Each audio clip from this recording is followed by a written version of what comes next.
SV6 news కు స్వాగతం. ముందుగా హెడ్లైన్స్. మల్కాజ్గిరి పార్లమెంటు బీజేపీ అభ్యర్థి ఈటెల రాజేందర్ అత్యధిక మెజారిటీతో గెలుపొందేందుకు తన వంతు కృషి చేస్తానని బీజేపీ నాయకులు ఏనుగుల తిరుపతి అన్నారు. ఆయన తన నివాసంలో ఏర్పాటు చేసిన విలేకరుల సమావేశంలో మాట్లాడుతూ ఈటెల రాజేందర్తో పాటు గతంలో బీజేపీలో పనిచేశానని, ఈ మధ్యకాలంలో టీఆర్ఎస్లో చేరి పనిచేశానని, తిరిగి ఈటెల రాజేందర్ ఆహ్వానం మేరకు బీజేపీలో తిరిగి చేరానని పేర్కొన్నారు.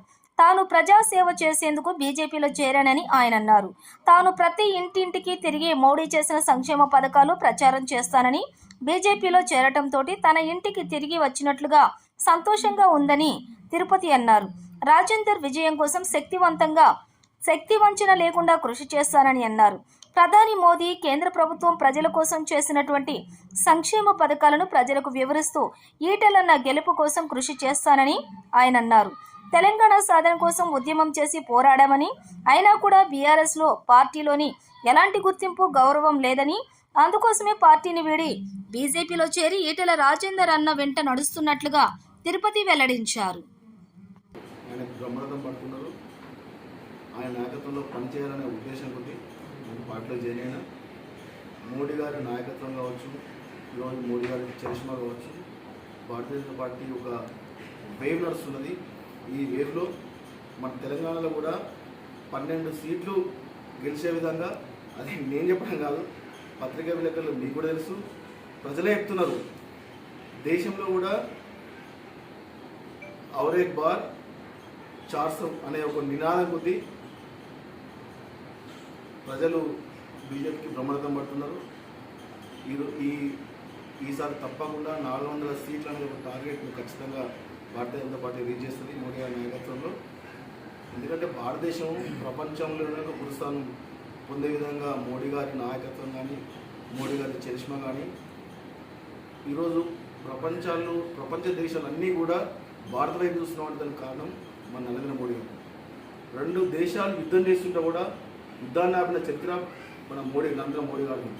ఈరోజు రష్యా ఉక్రెయిన్ యుద్ధం కూడా మోడీ గారు, మీరు మాకు ఎట్లనే చేసి మా యుద్ధాన్ని ఆపే ప్రయత్నం మీరు చేయాలి, మా సమస్యను మీరే సాల్వ్ చేయాలనే విధంగా వాళ్ళు ఎన్నికలు జరగకముందే మాకు సర్వే రిపోర్ట్ మాకు కూడా తెలుస్తుంది. మీరే రాబోయే ప్రధాని మీరు ఖచ్చితంగా మాకు మధ్యవర్తం వహించాలి, మా యుద్ధాన్ని ఆపాలని వాళ్ళు కోరుకుంటున్నారంటే, భారతదేశము ఎట్లాంటిది ఒకప్పుడు భారతదేశం అంటే ఒక బానిస దేశము, పేద దేశం అనే ఉన్న భారతదేశాన్ని ఈరోజు మోడీ గారి నాయకత్వంలో ప్రపంచం గుర్తించి, ప్రపంచమే మొత్తం ఈరోజు భారతదేశానికి దాసోహం అనే విధంగా ఉన్నదంటే దానికి కారణం గర్వకారణం.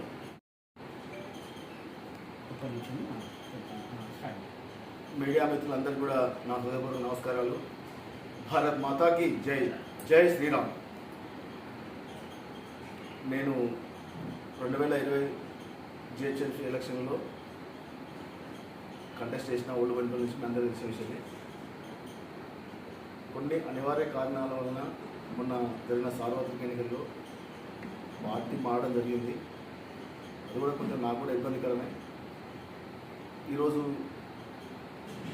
మళ్ళీ ఈటెల రాజేందర్ గారు మా గురువుగారైన మా ఉద్యమ నేపథ్యంలో ఆయన ఆహ్వానం మేరకు, ఆయన గెలుపులో నా వంతు కృషి ఉండాలనే ఉద్దేశం కొద్దీ మేమంతా కలిసి ఉద్యమం చేసిన నేపథ్యం ఉన్నది కాబట్టి, ఆయన నాయకత్వంలో మేమందరం 2001 నుంచి పనిచేసినాం కాబట్టి, ఆయన ఆహ్వానం మేరకు నేను భారతీయ జనతా పార్టీలో మళ్ళీ రావడం జరిగింది.